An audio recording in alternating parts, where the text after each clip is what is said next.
Hello student, एक बार आप सभी बच्चों का फिर से स्वागत है हमारी इस क्लासेस में। आज हम चैप्टर नंबर 5 के यानी कि अर्थमेटिक प्रोग्रेशन के एक्सरसाइज को स्टार्ट करने वाले हैं।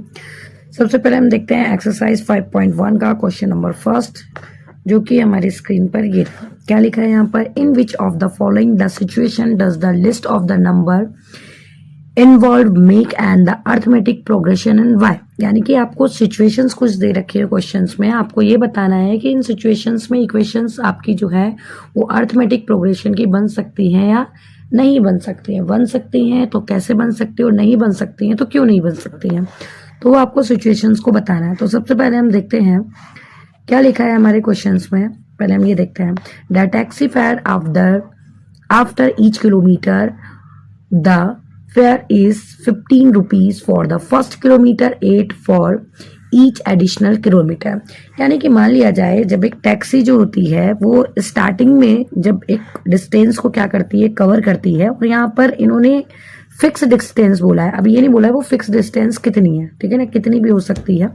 क्या करती है जब एक टैक्सी जो होती है, जब वो यहाँ से चलकर मान लिया जाए कि एक डिस्टेंस को क्या करती है, कवर अप करती है, और मान लिया जाए एक फिक्स डिस्टेंस आपकी है जो कि यहाँ पर है, आप यहाँ पर पहुँचते हैं तो वो आपसे 50 रुपीज़ चार्ज करती है, यानी कि 15 रुपये जो है 15 रुपीज़ चार्ज करती है।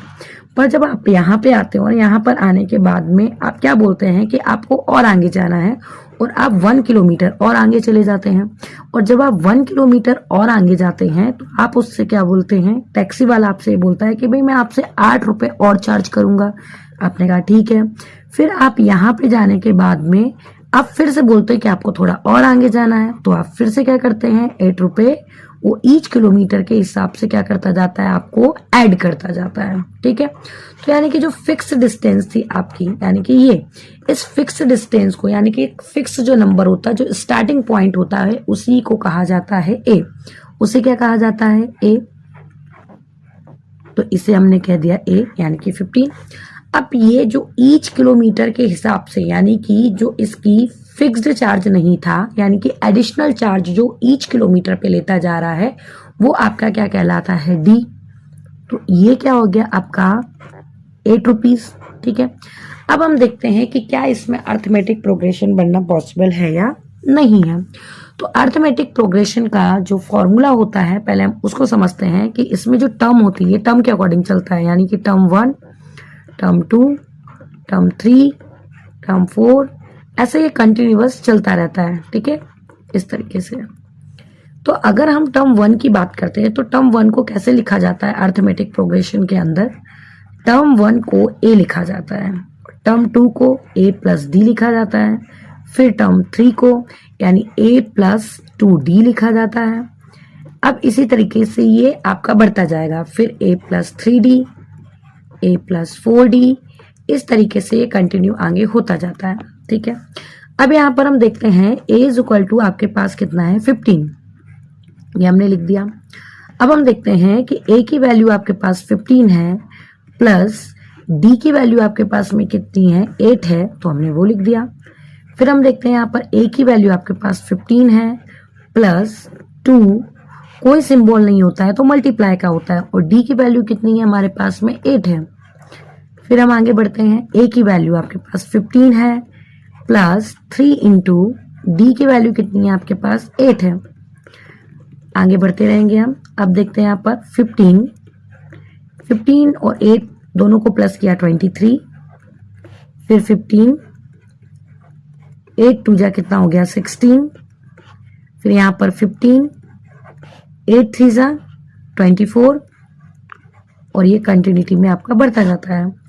ये बनी आपकी इक्वेशन 15, 23, इन दोनों को प्लस करेंगे, 15 और 16 को 31, इन दोनों को अगर हम प्लस करेंगे तो कितना निकलेगा, 39।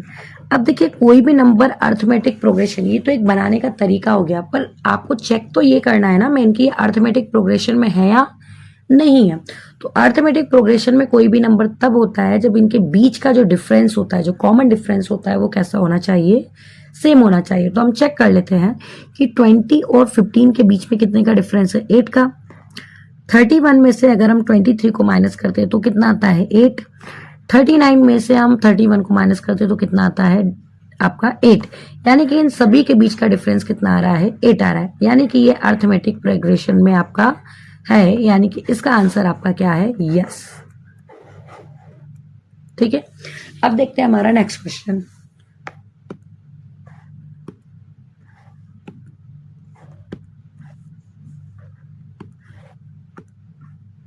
देखिएगा जो हमारा नेक्स्ट क्वेश्चन है,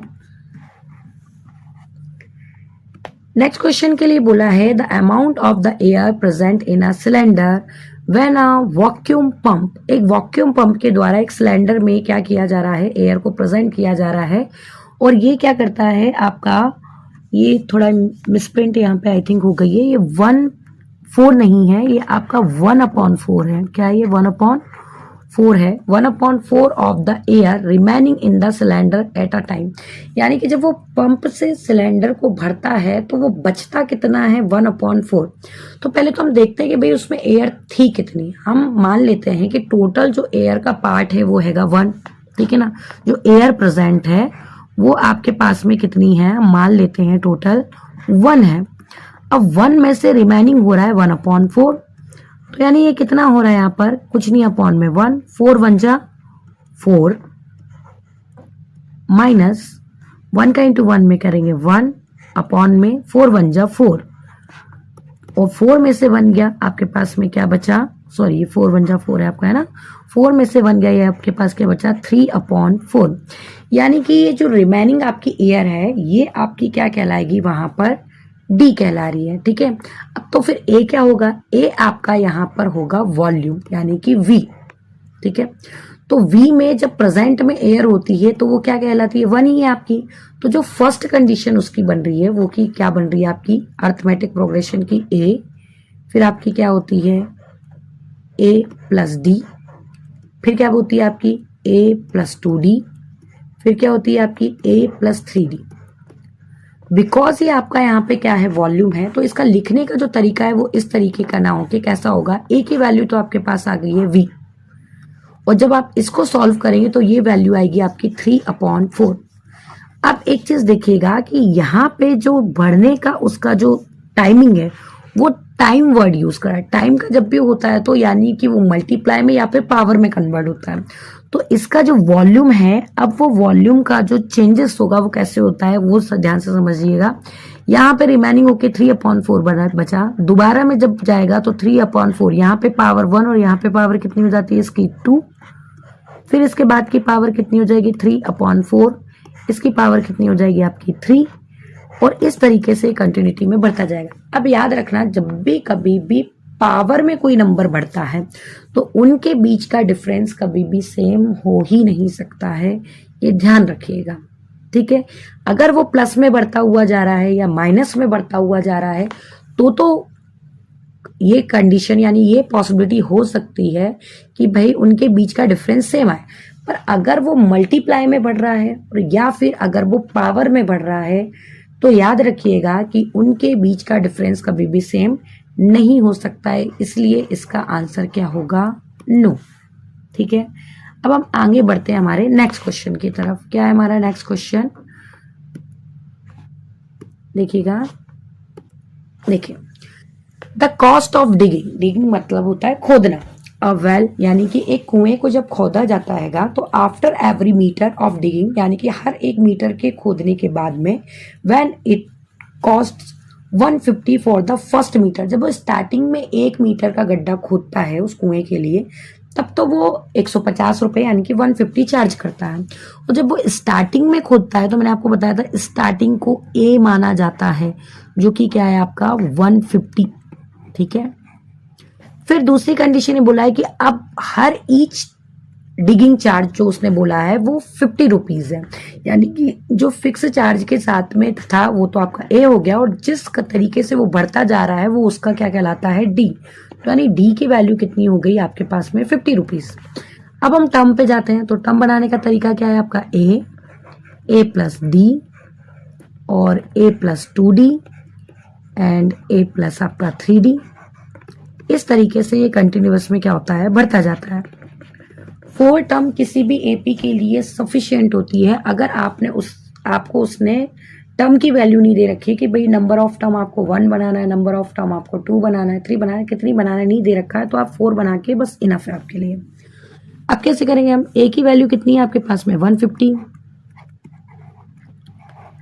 नेक्स्ट देखते हैं, ए की वैल्यू आपके पास है 150 प्लस डी की वैल्यू कितनी है 50। फिर ए की वैल्यू कितनी है आपके पास 150, डी की वैल्यू कितनी है आपके पास में 2 इंटू 50। फिर ए की वैल्यू कितनी है आपके पास में 150 और प्लस 3 इंटू डी की वैल्यू कितनी है आपके पास 50। ये कितना हो गया आपके पास में 150। 150 में 50 प्लस करेंगे तो कितना हो गया 200।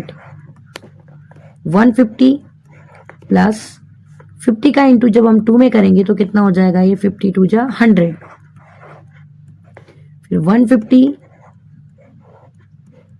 53 जा 150, तो ये कितना हुआ आपका 150, 200, 250, 300। अब देखते हैं ये आपका एपी फॉर्म में है या नहीं है। तो देखिए इन दोनों के बीच में 50 का डिफरेंस, इन दोनों के बीच में भी 50 का डिफरेंस और इन दोनों के बीच में भी 50 का डिफरेंस। और जब डिफरेंस हमारा सेम होता है तो वही क्या कहलाता है आपका एपी टर्म, यानी कि ये आपका एपी टर्म में है। तो आंसर क्या हो गया आपका यस सॉरी, है ना। अब देखते हैं हम नेक्स्ट हमारा क्वेश्चन जो है इसी का, वो क्या है, ये रहा स्क्रीन पर। क्या लिखा है, the amount of the money is the account every year when 10,000 is the deposit at the compound interest 8% per annum. अब अमाउंट की बात कर रहा है तो सबसे पहले आपके दिमाग में ये आ जाना चाहिए भाई कंपाउंड इंटरेस्ट में अमाउंट का फॉर्मूला होता है P ब्रैकेट में 1 प्लस R अपॉन में 100 की पावर n। ठीक है, वैसे तो आप क्वेश्चन को यहीं से समझ जाइए कि वो पर एनम के हिसाब से बढ़ा रहा है, यानी कि वो ईयर को बढ़ाएगा, ईयर को मतलब पावर को बढ़ाएगा। और मैंने आपसे कहा था कि जब भी हम पावर के अकॉर्डिंग बढ़ते हैं तो वो कभी भी एपी टर्म में होता ही नहीं है। आप जब इसको लिखेंगे तो आप कैसे लिखेंगे, पी मतलब कि होता है आपका प्रिंसिपल, जो कि ये 10,000, तो यानी कि ये 10,000 जब आपने लिखा और 1 प्लस आर कितना है आपका, आर मतलब रेट, रेट कितना है आपका 8 अपॉन में कितना हो गया आपका 100, पावर पहली बार में 1 ईयर रहेगा। फिर जब आप सेकेंड टाइम लिखेंगे तो क्या लिखेंगे 10,000, फिर यहाँ पे क्या लिखेंगे आप 1 प्लस 8 अपॉन में 100। अब 1 की जगह पावर कितनी हो जाएगी आपकी 2, फिर ऐसे 3, फिर ऐसे 4।